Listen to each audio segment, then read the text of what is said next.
hosting us here today. Some nice hardware you got in here, and I know there's probably a lot of people lining up to pay a lot of good money to be able to do it. We are really excited about all the great success Florida's had, but we just never rest. We always want to do better and better and better. And so if you look at kind of the trajectory that we've had since I've been governor, our economy's grown by almost 40%. And that's number 2 in America behind Idaho, which is good. During that period from 2019 to present, if you take all the debt that the state of Florida had accumulated over a 180-year period, we've retired 41% of it and growing just during my tenure. We now have the lowest per capita debt of any state in the United States. Of course, no income tax, one of the lowest tax burdens, certainly at the state level per capita in America. Even though our state now has millions of more people than New York, which is the closest state to us population-wise, our budget's less than half of New York State's budget. And in fact, we have the lowest number of state workers per capita of any state in the United States. And so we've done it very conservatively, done it well. But even with that, even with having that type of thing, we've always done hey man, we got a good, that's a fraud. You should be ashamed of yourself for peddling those bogus narratives. So we were able to get, so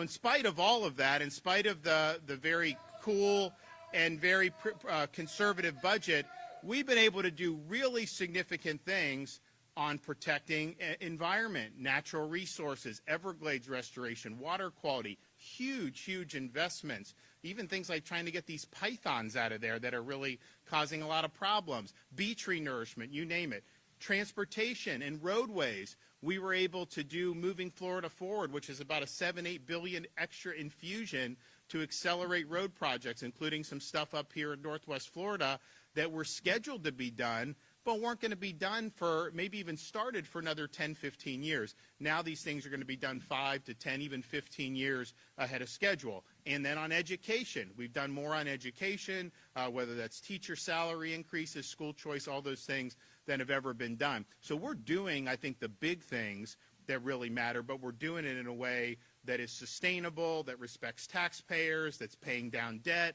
that's doing all the things that so many people would like to see the federal government do, quite frankly, and they haven't been able to do. So that's, that's a great story. Now, as part of the economic success has been the fishing and boating community. I mean, we are the #1 fishing and boating state in the United States by a country mile.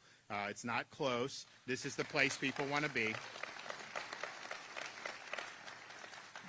Our impact for recreational boating is over $31 billion annually, and that represents more than a 50% increase since 2018. And if you think about it, I know people in this industry know when COVID hit, a lot of people fled to Florida because we were free and open.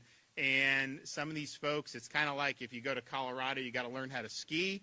Well, people in Florida, you kind of got to fish or boat or do something, right? So many people got interested, and boat sales went through the roof. I think those are probably some of the best years that we've ever had. Yeah, no, trust me, I remember.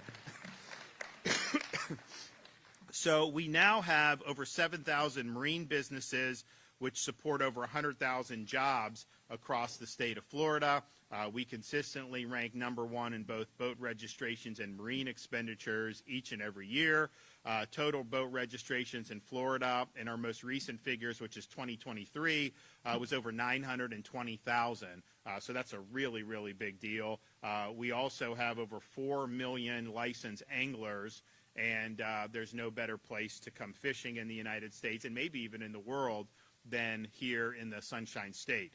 We've also looked forward ways to support that in ways that benefit taxpayers.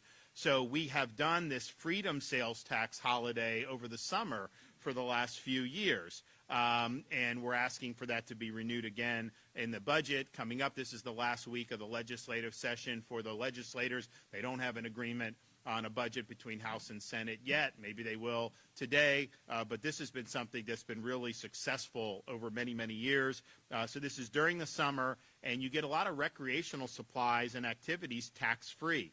So fishing supplies, boating and water activities, even tickets to different events, you're able to save money, and people that are very active over the summer in Florida, have saved a lot of money by doing that. We've also been able to help our anglers through discounts on hunting and fishing licenses.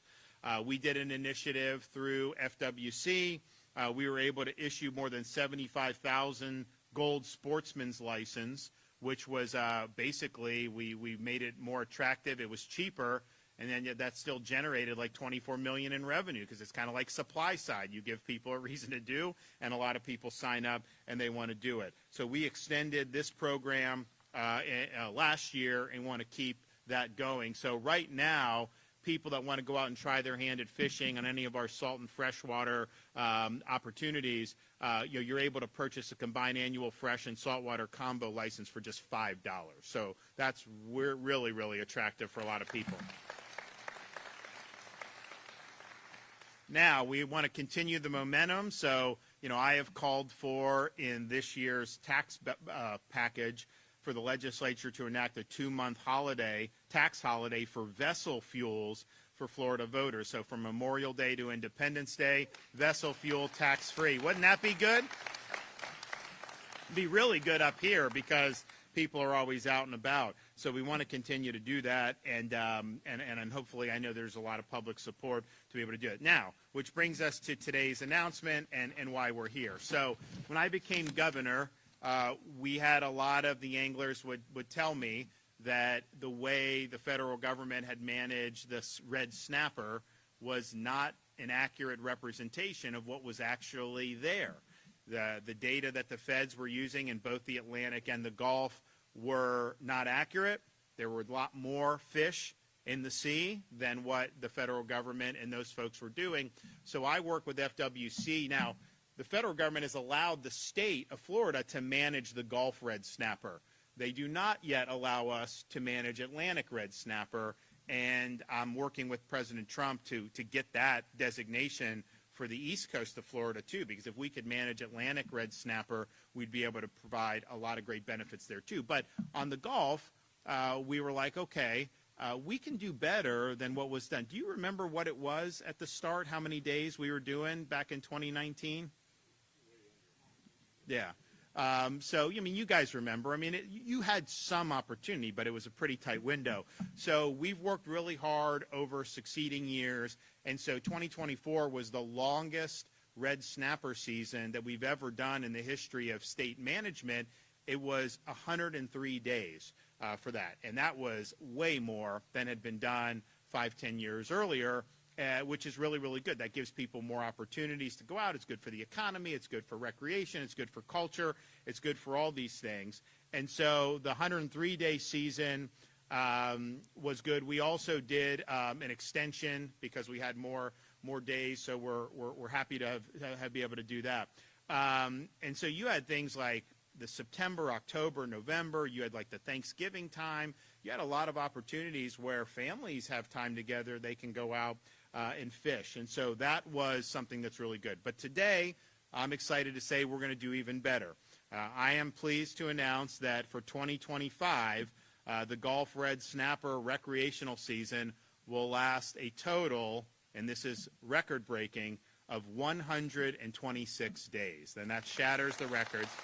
I'm going to flip that. So this is the longest combined season that's been available for anglers in Florida history since state management began. 2025 Gulf red snapper summer season will open Memorial Day weekend, May 24th to 26th, then reopen June 1st to July 31st. This includes Father's Day and July 4th, obviously, which will be July 4th will be a kickoff for kind of the America 250 as we get into 2026. We'll also be adding the additional fishing days in the fall for Florida families and visitors to fish red snapper daily from September 1st through the 14th, then transition to 3-day weekends through the end of the year. This includes holiday opportunities on Veterans Day, the Thursday through Sunday of Thanksgiving, and yes, even red snapper on Christmas for those who are so inclined. So this is highly anticipated by Floridians every single year. We know that folks from all over the Northwest Florida love to do the red snapper. We also know that the local economy loves it as well, given recreational fishing for Gulf red snapper has been a tradition here going back to the 1840s and probably even before then. So we can enjoy this historic season thanks to the great work of FWC and the State Reef Fish Survey, which gathers data directly from anglers and helps us better manage the health and stock of the species. While today's announcement is welcome for our Gulf communities, we have more work to do in the Atlantic. How many days were in the Atlantic last year? Federal government. So as we did, the 103 days in Florida for the Gulf that we manage, we don't manage the the Atlantic. Feds did it 2 days they gave for Atlantic red snapper. So we have asked, I've talked to the president himself, I've talked to the Secretary of Commerce, we requesting let us manage the red snapper in the Atlantic. We will do a good job, we will have accurate data, and we're going to be able to expand a lot of opportunities for a lot of people to be able to do this. And I know that the governor of Georgia, Brian Kemp's also supportive of having Georgia manage their coast on the Atlantic side. And this is really keeping with, I think, the president's vision to empower the states and make sure the federal government isn't overstepping its bounds. So we stand ready, willing, and able to get that job done. We would love to see that happen sometime this year so that in 2026, maybe I won't have to come to Northwest Florida. Maybe I'll need to go to the East Coast of Florida to announce these great opportunities. I love coming here, don't get me wrong, but I'm not exactly going to go over to the Atlantic coast and make this announcement when they get 2 days. So hopefully we're able to get it. But I think if you look at this and you look at the number of days, so this is by year in terms of how we've done it, you really saw the renewed commitment when we came in. And then they have the days of the Atlantic next to it. So, you see just a handful of days that the federal government does, and then we've really worked hard to expand this under our state management. If you go back before, you will see even less. You will see less days for Gulf red snapper as well. I mean, we've really worked hard to get it. When we were first doing these announcements, I remember coming here a few years ago, those were big announcements at the time. People were really excited because it had represented such a big expansion for what had been done in the past. Well, now, this is a real big deal. And to be able to go out there on Memorial Day weekend, that Saturday, Sunday, Monday, and do it, it's going to be fantastic. Obviously, June and July, great times to do that up here over those times. And then these key first couple weeks of September too, but then these key dates where you could do Memorial Day or Veterans Day, Thanksgiving, Christmas time, really a home run. And so I want to thank FWC for being involved in this. I know that there's going to be a lot of Floridians and a lot of visitors who are really going to appreciate being able to get this done. So with that, Roger, come on up.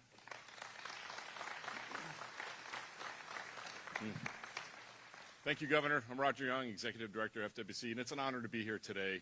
What a great location this is. What a great marina. Flying in, seeing the stars and stripes over the roof just kind of makes you humble. And what a great community Destin is, too. It really represents the best that Florida has to offer in fishing and boating, and it's just an honor to be here. I spent summers coming here with my family through the years, and I can remember going down to Destin Harbor and getting charter boats with my grandfather and going out and fishing, and he would be proud to call it now the Gulf of America. And I just can't thank the governor enough for having the opportunities that we can have and that other families can have to enjoy those same experiences that we had, because that's what it's all about. It's about the time that you spend with families. It's about those memories that you're going to make, and it's about the experience that you have. And that's what this is all about today. This announcement today is about families being able to have those times together, to make those memories and experiences of fishing for Gulf recreational red snapper. So, Governor, for your support for Gulf recreational red snapper is second to none, evident today with our 126-day announcement. On behalf of the residents and visitors, we thank you for this historic season. And what that'll do is that will increase that time together with the families and the opportunities and the experience that families will have together, and we're so proud of that. I also want to thank the recreational anglers who help provide data for our state reef fish survey, as the governor said. Without them, that data wouldn't be as sound as it is. And I want to thank especially our FWC Division of Marine Fisheries Management staff who work tirelessly to manage our world-class fisheries and enable us to have announcements like we have today. They are really the best in the country at what they do, managing fishery resources, and we look forward to doing the same thing on the Atlantic sometime soon. So, Governor, thanks for your leadership. Our resources and our opportunities are abundant here in this, the fishing and boating capital of the world. I want to say thank you. Appreciate it.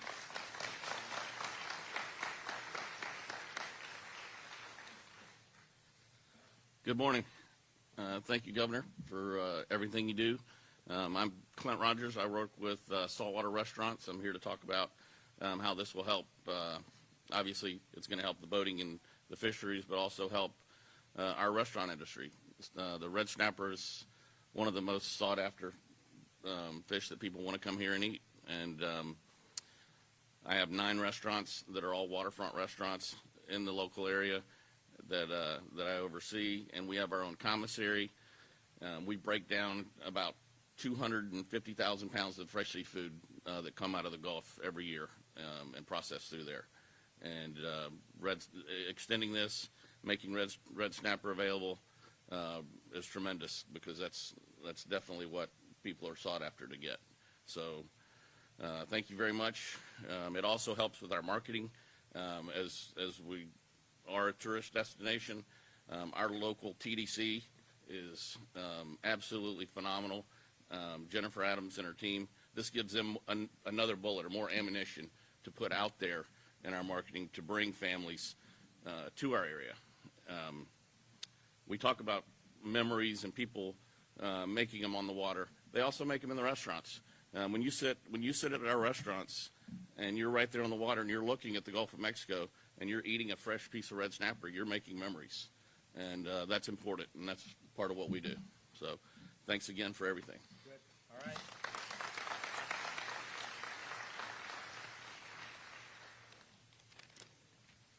First and foremost, thank you, Governor DeSantis and your team, for choosing this wonderful showroom where you can stay late and buy boats if you please.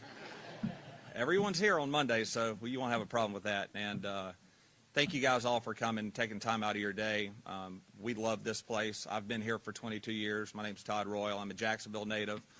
And you can tell that I moved here because, unlike our voiceful friend in the back, he must live on the Atlantic, because he is jonesing for some red snapper. I mean, that guy is ready to catch a red snapper. But and thanks to Alex McDougall.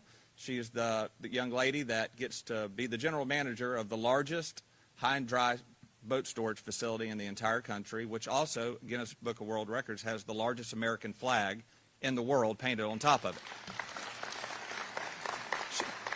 And she came from West Palm Beach. And then we have Trevor Hardy here, who runs all of Legendary's service department, the largest service department in our entire industry. And he has been here working on charter boats, catching red snapper at least all of 60 years. I'm sorry. He's actually younger than I am. And then Chuck is our regional manager here that runs all of the Legendary stores. Now, he's from Wisconsin, so he's never seen a red snapper, so we better get to him quick, or he'll have a Tennessee hat on getting carried out of here. And then Captain Mike Parker, 30 years of being a charter boat captain here in Destin. And Captain Mike actually started the first accredited fishing class in the state of Florida. And we're looking to expand that around the state. We're not talking about a fishing club, an actual fishing class. And it all started with Captain Mike taking people out and catching red snapper. And then beside him is Captain Mark Holtz and his first mate, Kayla. And it's a great story because a professional hockey player, ex-military, professional skier from loves Sugarloaf up in Vermont, and he comes down and walks in and he has a dream because he caught a red snapper one day, and he buys a little 21-foot sea hunt from us. And now he's graduated. He's on Team Everglades. He's got this beautiful 24-footer, and his fish of choice is what? Red snapper. So not only is it the best table fare within state waters, without a doubt, right? It's the best picture fish, like Captain Mike and Captain Mark suggested. So it's beautiful, it's pink, it's vibrant. You can take a 2.5-pound snapper, and if you can extend your elbows far enough, it becomes 22.5-pound red snapper. But it is the fish that brought us all here, right? It's the fish that brought us all here, and it's the fish that's going to keep us here. And What Governor DeSantis and his team have done to extend this season is priceless. It is absolutely priceless. We cannot thank you enough, because economically it's great for our community, but socially, to Captain Mike's point before this meeting today, when he walks in the fall, which we typically don't have any snapper days, when he walks in the fall and all of his kids in his class are talking about not only the fish that they caught, but the fish that they got to take home to eat, or the fish that they got to take to their restaurant where you've got to catch and cook, I mean, those memories are priceless, and we just want to thank you for extending this year.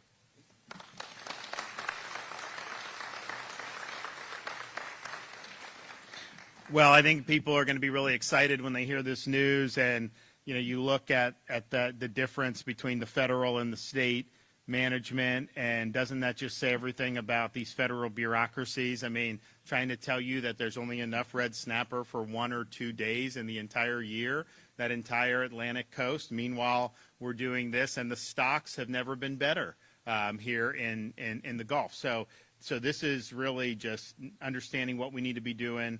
These guys working really hard to get it done, and not letting the federal entrenched bureaucracy hold us back. So I'm really excited about the possibility of getting the Atlantic management sent down to Florida.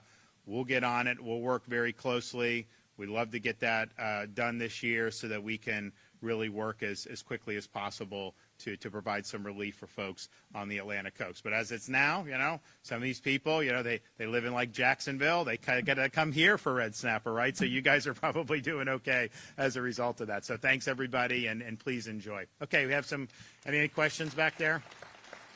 Yes. Protecting and expanding Florida's economy. The House last week passed House Bill 999 to make gold and silver legal tender. What are your thoughts on that proposal? Would you support that bill? Yes, I would.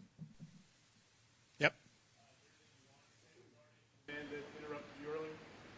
The guy needs to get on his medication, man. I mean, good Lord. That guy's got some serious issues.